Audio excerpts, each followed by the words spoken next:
The storm rolled into Denver around 9:30, the kind that sweeps off the Front Range and hits the city sideways. Rain lashed the windows of Ashfield Terrace, a sleek mid-rise just north of the Rhino District, where the newer money lived alongside the quietly ambitious. On the 14th floor, Serena Walsh stood in the hallway outside apartment 14A, her whole body tense with something that had nothing to do with the weather. She was emptying her bag onto the carpet. Keys weren't there. They weren't in her coat pocket either, or in the slim leather portfolio she carried everywhere. She'd moved in 3 days ago and had already managed to lock herself out, which was exactly the kind of small, humiliating failure she had no tolerance for, especially on a day when Cipher Core AI's stock had closed down 35%. "You need a hand?" The voice came from down the hall, low, unhurried. The kind of voice that didn't need to be loud to carry. She turned.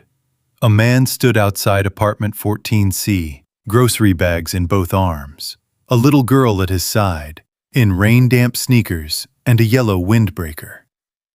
The girl was watching Serena with the frank, unblinking curiosity that only children can get away with. "I locked myself out," Serena said. She didn't elaborate. In her world, admitting any kind of helplessness was a negotiating liability. Old habit. "I'm Ryan. That's Cora." He nodded toward the girl. "Building management won't be around until morning, but I can probably get you in if you want." Cora tugged his sleeve. "He's really good at it. He fixed our lock last month, and Mrs. Abrams' door downstairs, and also my friend Jade's locker at school. Except that one was kind of illegal, but not really." Ryan gave her a look. "I'm just saying," Cora said.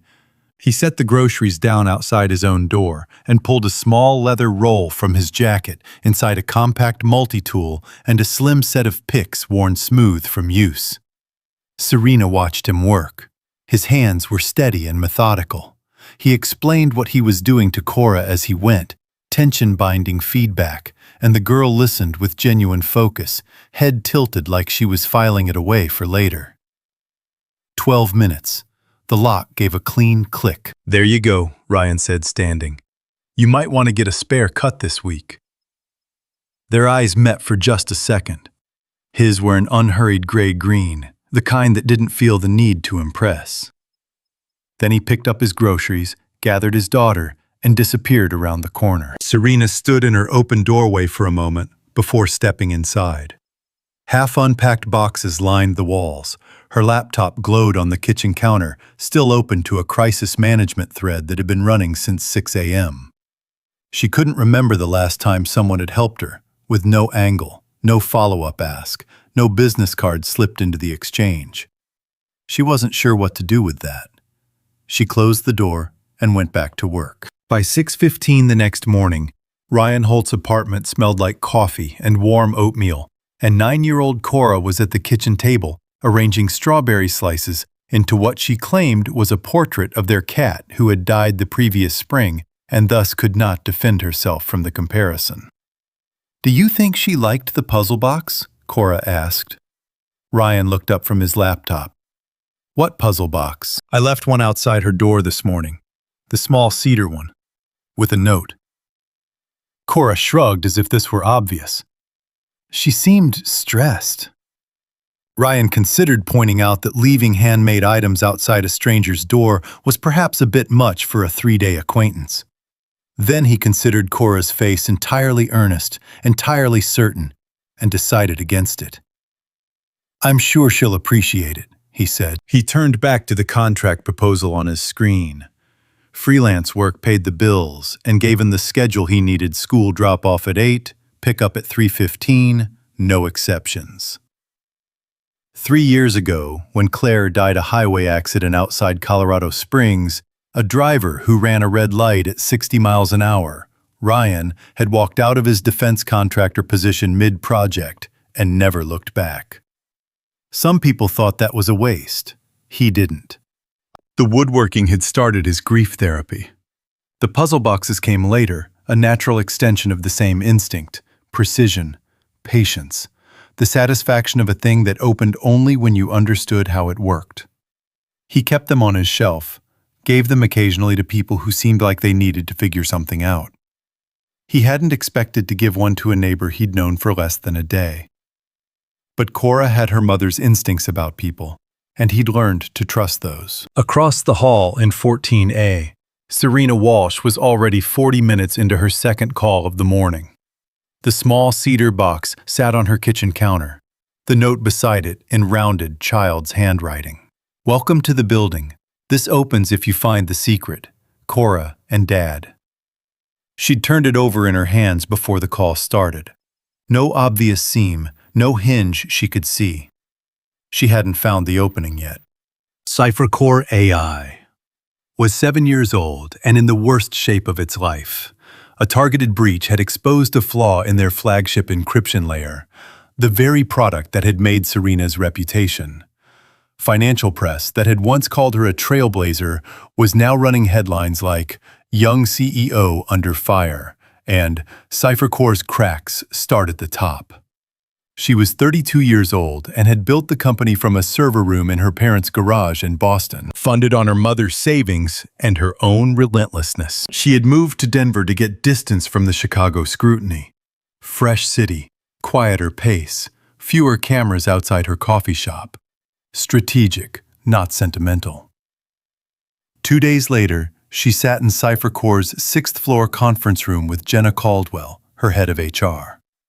"I want to look at every strong candidate we've passed on in the last year," Serena said. "Security architecture, encryption, background, pull everything." Jenna pulled up files on the screen. "We've passed on some genuinely strong people," she said carefully. "Not always for reasons I'd put in writing." Serena looked at her. "Meaning what?" Jenna hesitated. Warren flagged several candidates as not a fit.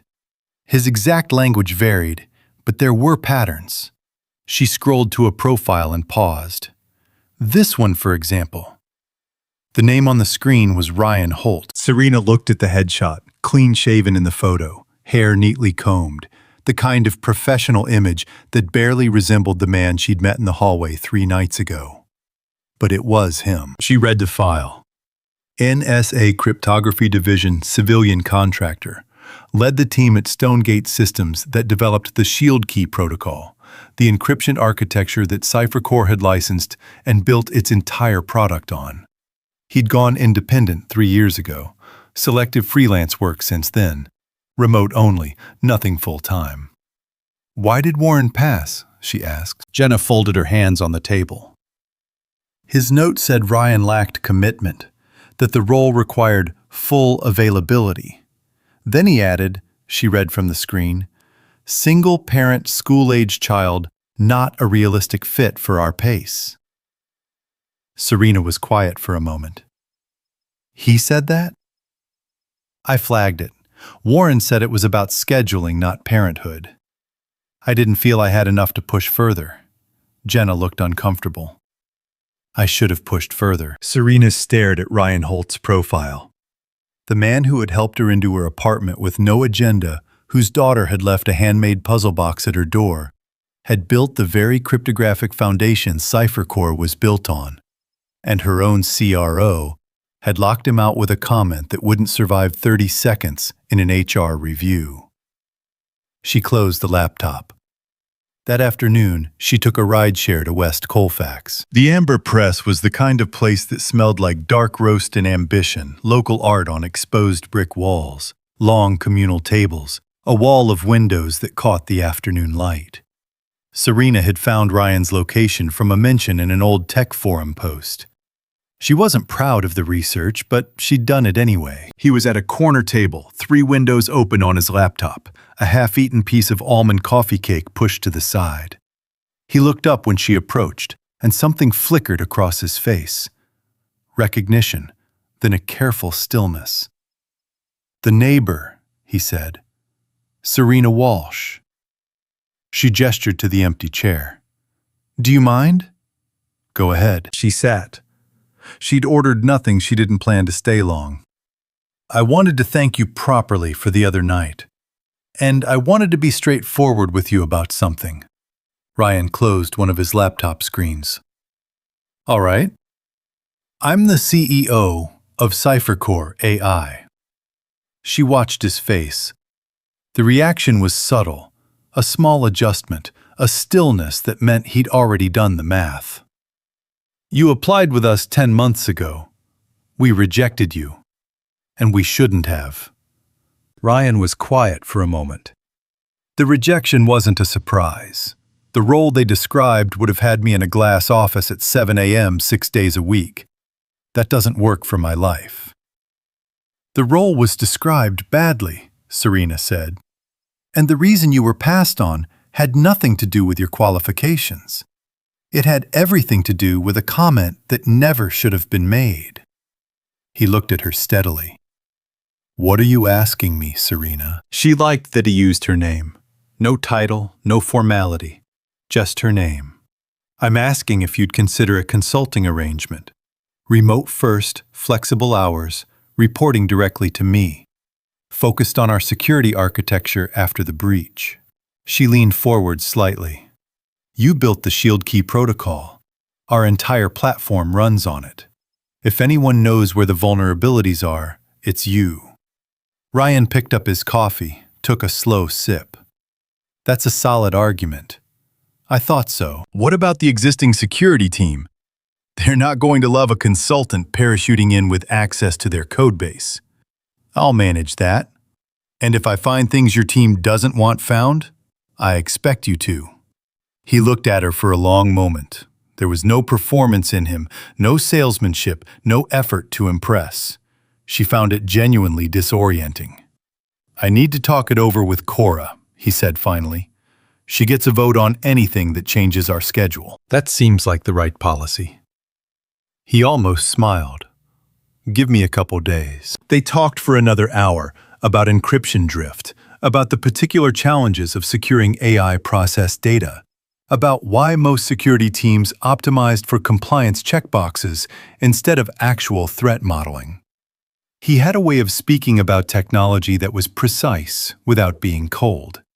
He talked about the people on the other side of every system, the user who trusted the product, the patient whose record lived in the database, the family whose financial data sat in the cloud. When the cafe started dimming its lights, they walked out together into the warm Denver evening.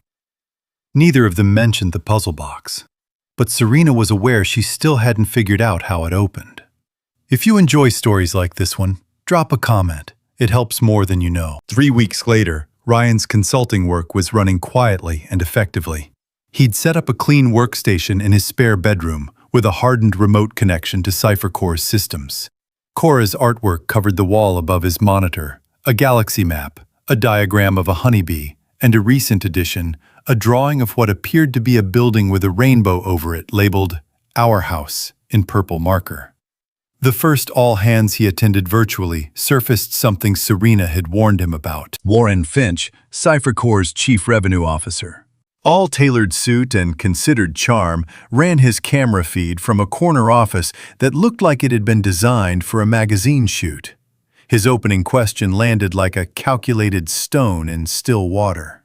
I want to understand the thinking, Warren said pleasantly, behind hiring an independent contractor for work our in-house team is already doing. No offense to Mr. Carr. None taken, Ryan said, his voice even. The thinking, Serena replied, is that Ryan developed the foundational protocol our product is built on. He's already identified 4 critical gaps our in-house team flagged as low priority. His read on this breach is more valuable than any firm we could have brought in at 3 times the cost. Warren smiled.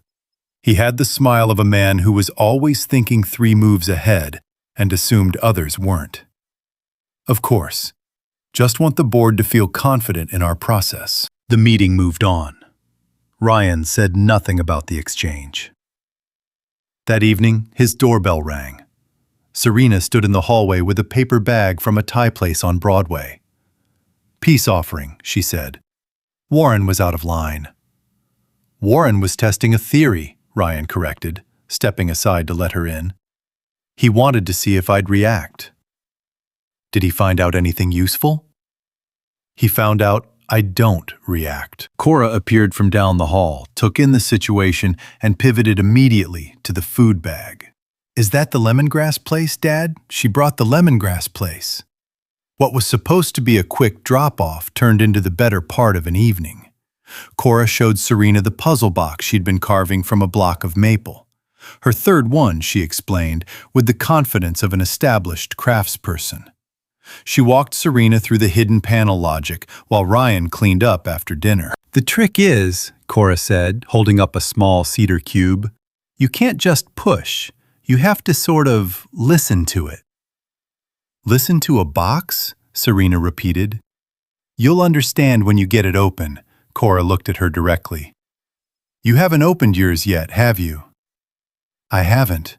Cora looked unsurprised and vaguely sympathetic. Later, after Cora had gone to bed, Serena and Ryan sat at the kitchen table with tea, the Denver skyline glowing faintly through the window. He talked about Claire, not with grief exactly, but with the particular weight of someone who had reorganized their entire life around a loss and made something functional from it.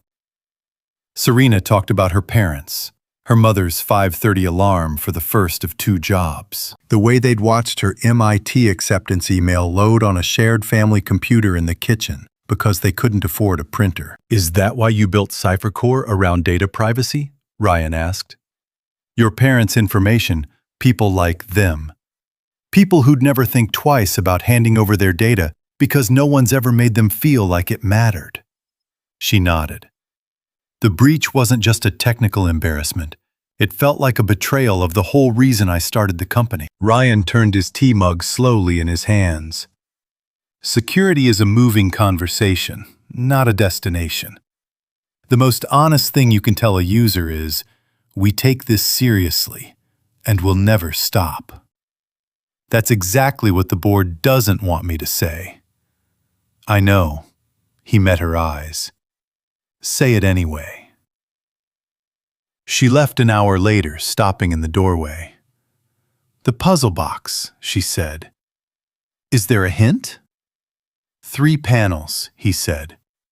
You'll know which ones when you stop trying to force it. She thought about that for longer than she'd expected. The next 2 months moved with the specific momentum of things going right and wrong simultaneously.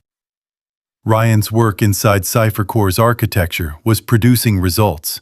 3 patches deployed, 1 critical access flaw sealed that had gone undetected for over a year. He started attending key in-person meetings at the downtown office, always home by 3. Serena found herself stopping by 14C more evenings than she'd planned. It wasn't strategic. That was the disorienting part. Small things accumulated. Ryan reconfiguring her router when her home connection kept dropping before an investor call. Serena picking up Cora from a school event when Ryan's afternoon ran long.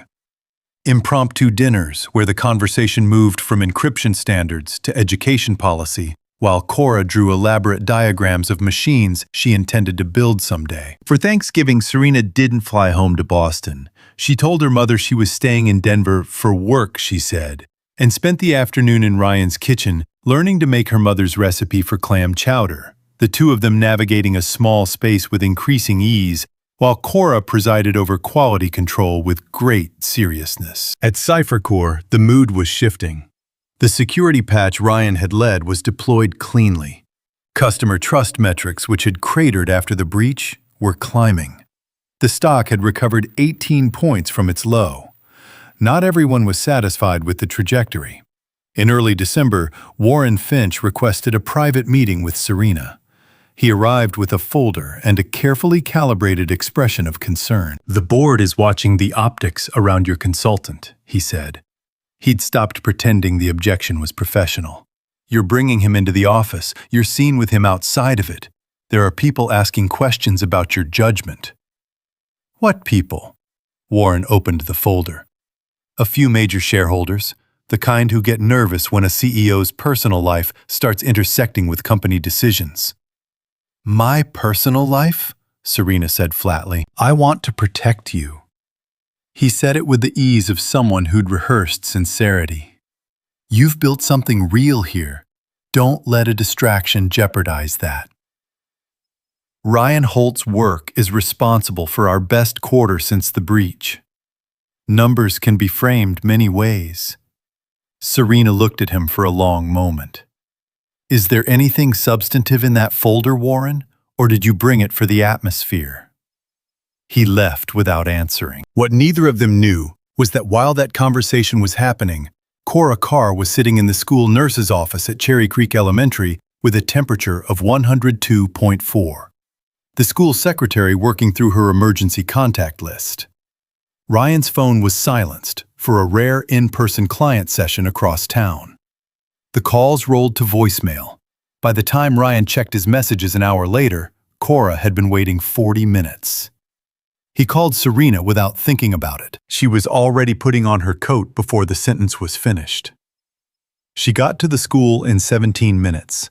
Cora was on a cot in the nurse's office, pale and small, wrapped in a paper-thin blanket that wasn't doing much. She looked up when Serena walked in and blinked. "You're not my dad," she said. "He's on his way." Serena sat on the edge of the cot. "How are you feeling?" "Terrible." A pause. "You came?" "Of course I came." Cora looked at her with those direct, honest eyes. "You left work." "Cora, some things are more important than work." The girl seemed to consider that, then leaned slightly against Serena's arm.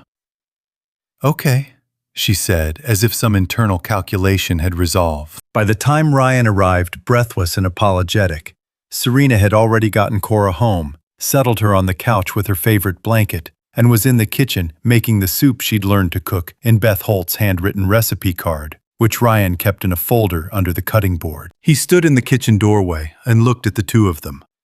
Serena reading from Cora's favorite book about marine biologists, while his daughter drifted in and out of sleep, her head on a throw pillow, a hand loosely wrapped around Serena's wrist. Something in his chest shifted. Something he'd locked down carefully for 3 years, with good reason, without regret. It was the feeling of a door starting to open. That night, after a doctor confirmed a straightforward seasonal flu and Cora was asleep, Serena and Ryan sat in the living room. The city moved quietly outside. The puzzle box sat on his shelf, its panels closed. "You didn't have to do any of that," he said. "I wanted to." "Serena, don't thank me," she said softly. "This is just what you do for people you care about." He reached across the space between them on the couch, his fingers brushing hers. She didn't move away. The moment held quiet and certain. Her phone lit up on the coffee table. She glanced at it. "It's Margaret Adler, board chair." She looked at Ryan. "I have to take it." "I know." She stepped out into the hall. The moment passed. But something had changed. They both knew what it was. Neither of them was quite ready to say it out loud, and neither of them was going to pretend it wasn't there. If this story has you staying up later than you planned, you're exactly who we made it for. Like and keep listening. The annual Cipher Core Investor Summit was set for the second week of December, a high-profile evening event at the Ellie Calkins Center downtown. The kind of thing that got covered in the Denver Business Journal and live blogged by 3 fintech newsletters simultaneously. Serena had been refining the presentation for weeks. It was meant to be the capstone of the company's recovery story. A public declaration that Cipher Core had not only survived the breach, but was structurally stronger for it. Ryan had helped build the core of the technical demonstration. He wouldn't be at the summit. He had Cora's winter recital that night. The day of the event, a security industry newsletter dropped a story at 8:45 in the morning. The headline, "Sources Cipher Core's new patch may have introduced deeper vulnerabilities." The story cited anonymous insiders. It claimed that the security architecture deployed over the past 2 months contained undisclosed flaws, flaws that supposedly left user data more exposed than before the original breach. By 9:15, the story had been picked up by 2 financial newswires. CipherCore stock dropped 11 points before 10 a.m. Serena's war room assembled within the hour. Her security team went through the claims line by line. There was nothing there. No flaw matching the article's description existed in the deployed code. The story was fabricated, or rather constructed, from just enough real terminology to sound plausible to non-technical readers. This was written by someone with inside knowledge of our architecture, Serena said, scanning the article on her tablet. Not enough to understand it, but enough to know the vocabulary. Or fed to someone, said Jenna Caldwell, who had been quiet up until now. Warren walked in 10 minutes late, set a folder on the conference table, and folded his hands. The board wants decisive action before the summit tonight, he said. They're suggesting we announce the termination of the car consulting contract. Get ahead of the narrative. Position it as CipherCore taking the concerns seriously. He slid a draft press release across the table. Serena read it. The statement implied that Ryan's work had been the source of the vulnerabilities. It didn't say it outright. It was crafted too carefully for that, but the implication was unmistakable. Anyone reading it would connect the dots. She set it down. No, she said. Serena. No. Her voice was flat and final. I will not put my name on a statement that scapegoats a person who did nothing wrong. Not to manage optics, not for the board, not for anyone. Warren's expression shifted just slightly. Not anger exactly, more like the mask slipping a quarter inch. Then the board is going to question whether your personal feelings are driving your professional decisions. My professional decision, Serena said quietly, is not to lie. The Ellie Calkins Center was full by 7. Investors, analysts, press, CipherCore employees who'd fought hard to keep the company standing through its worst year. They all filled the rows in front of a stage Serena had walked onto dozens of times. Tonight felt different. She was 3 slides into her presentation when the doors at the back of the room opened. Ryan Holt walked in wearing a dark jacket over a flannel shirt, the kind of combination that suggested he'd changed clothes twice and landed somewhere in the middle. He moved quietly down the side aisle and made his way to the front of the room. The murmur that followed him was low but present. He stopped beside the stage and held out a USB drive. You're going to want to update your deck, he said quietly. Serena looked at him. Whatever question was in her eyes, he answered it with a steady nod. She plugged it in. The slide that appeared behind her wasn't a chart or a technical diagram. It was a thread of emails, a documented chain of correspondence between Warren Finch and 3 separate financial journalists spanning the last 4 months. The emails outlined a coordinated campaign to undermine the company's security narrative at key moments. Timed to break just before earnings calls, just before the summit. The next slide was a financial record. Warren Finch had opened a substantial short position against CipherCore stock 10 days before the original breach story broke. He'd added to it twice, once before a negative analyst note that cited anonymous sources, once 2 days before the morning's planted article. The position was worth an estimated $4.2 million if CipherCore stock continued to fall. The room went completely silent. What is this? Margaret Adler rose from the front row, her voice controlled but unmistakably cold. It's the vulnerability I was hired to find, Ryan said, his voice carrying clearly across the room. It wasn't in the code. Warren was already on his feet. Ryan didn't look at him. Every access log, every file, pull every external communication from an internal device. It's all time-stamped in the audit trail, Ryan continued. That's how security architecture works. Everything leaves a mark. 2 of CipherCore's internal security officers moved toward Warren. He didn't resist. He just looked at Serena with an expression that had finally dropped all pretense. You'll survive this, he said. It was hard to tell if it was a threat or a concession. I know, she said. Serena stepped back to the podium. She looked out at a room that had come expecting a corporate damage control presentation and was now sitting in the middle of something much more. Human betrayal, accountability, and the strange relief of a story finally telling itself true. "I'm going to set aside the prepared remarks," she said. "Tonight was supposed to be about demonstrating that Cypher Core has recovered. What I'd rather demonstrate is something harder and more honest." She paused. "We were betrayed from within. That's painful to say in a room full of people who invested in us, people who trusted us. But the answer to that betrayal is not to bury it. It's to show you the entire picture so you can judge for yourselves." She spoke for 45 minutes without notes. She walked through the breach, the patch, the sabotage campaign, and the structural changes already in place. She spoke about the culture that had allowed Warren's bias to function unchecked. She named it plainly. And when she was done, the applause was the kind that takes a second to start, because people aren't sure if it's appropriate. And then they decide they don't care. Cypher Core's stock, which had fallen 11 points that morning, began recovering before the room cleared. In the empty conference room afterward, Ryan found Serena standing at the window, looking out at the lights along 16th Street Mall. "How did you know to look?" she asked. "Cora, actually." He almost smiled. "She was helping me sort some printed audit logs for what she thought was a school project. She kept pointing out that one person's name appeared in places that didn't make sense. A 9-year-old with no agenda is a remarkable pattern recognition tool." Serena laughed. It came out of her before she could edit it real and full. "Of course it was Cora. She also told me, you still haven't opened the puzzle box." "I've been trying." "You're probably forcing it." He turned to face her. 3 panels, top left, bottom right, center. But you have to do them in one motion, not 3 separate pushes.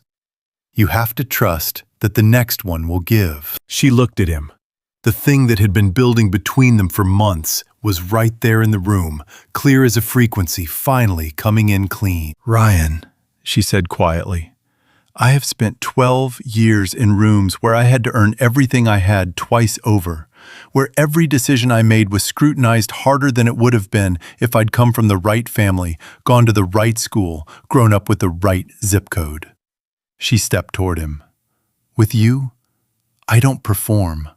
I just am. I don't know when that happened." "I do," he said.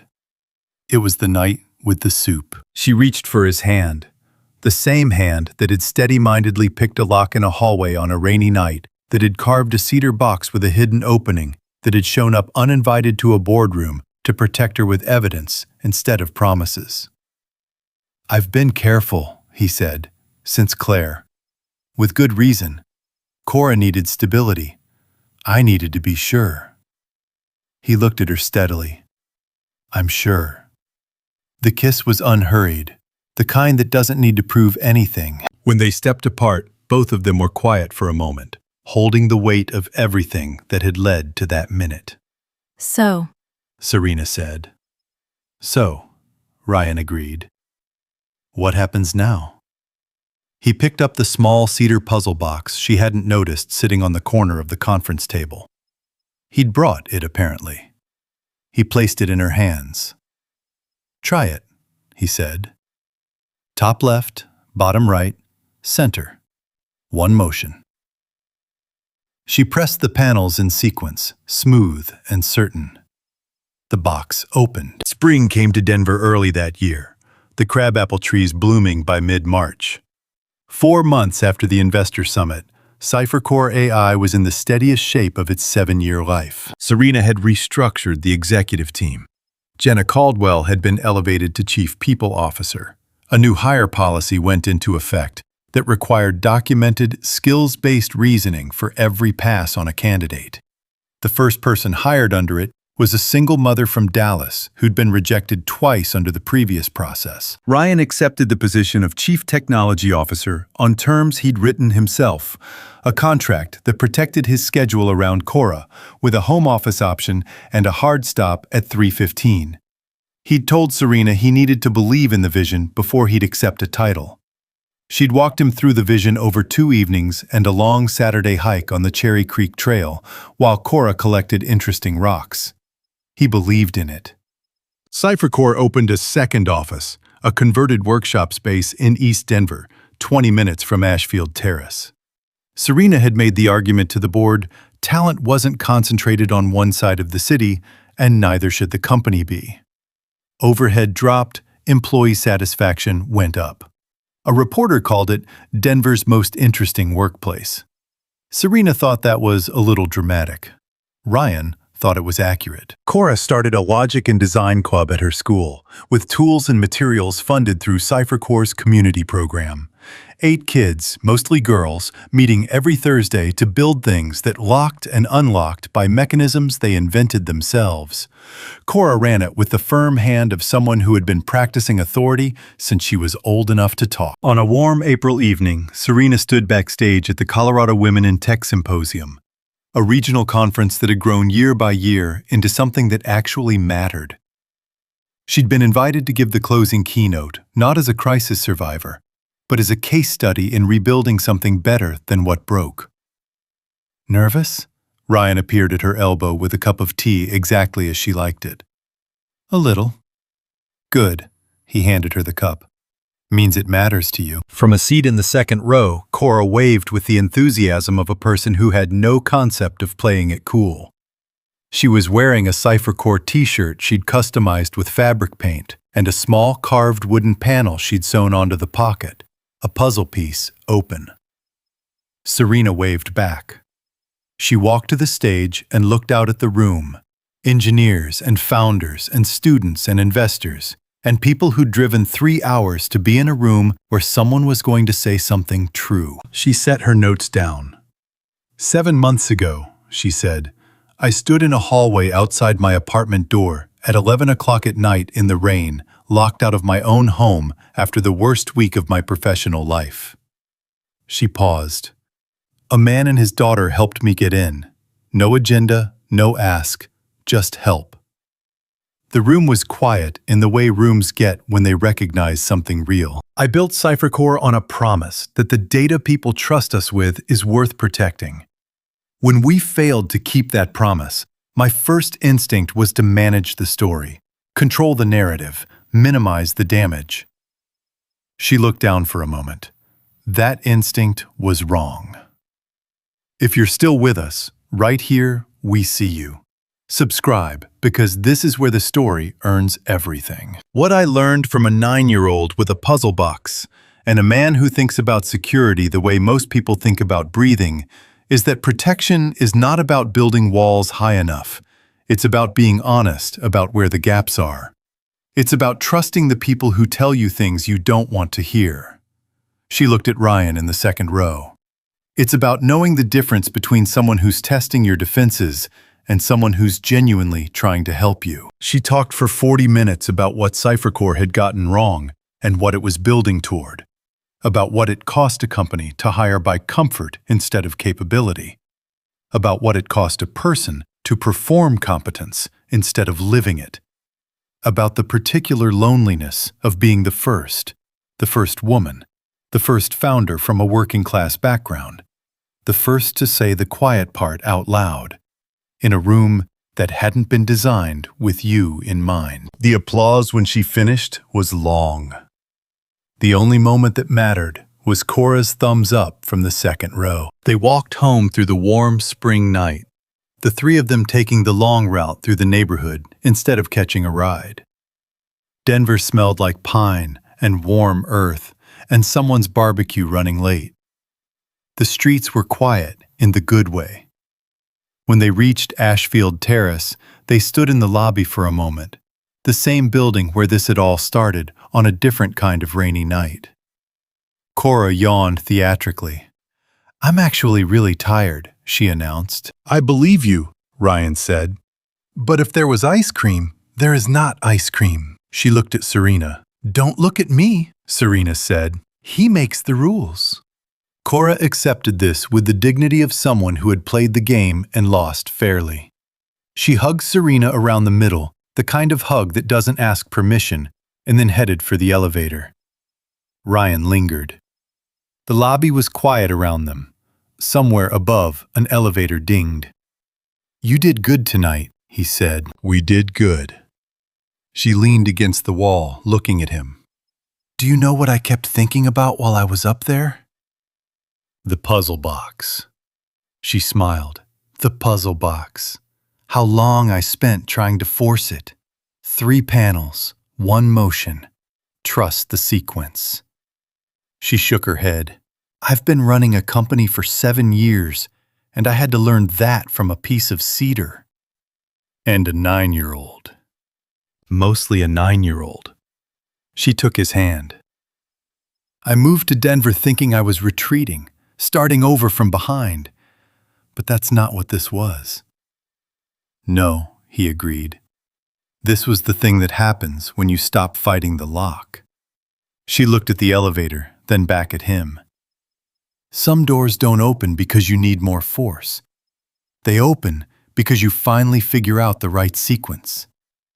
He brushed her cheek with his free hand, the gesture easy, now familiar. "You know," he said quietly, "the thing about puzzle boxes is they're not actually hard, once you understand them." "What are they?" "Patient," he said. "They just wait until you're ready." Neither of them could have predicted the night a rainstorm brought a locked-out CEO and a widowed engineer's daughter face to face in a hallway that what was beginning was not a favor, not a business arrangement, not a careful recovery, but something much simpler and much harder. A life assembled from small choices, built by people who'd both been broken open and decided to build something better with the pieces. Not because love fixed everything, but because sometimes with the right sequence, the right patience, the right trust, the things you thought were sealed forever find their way open.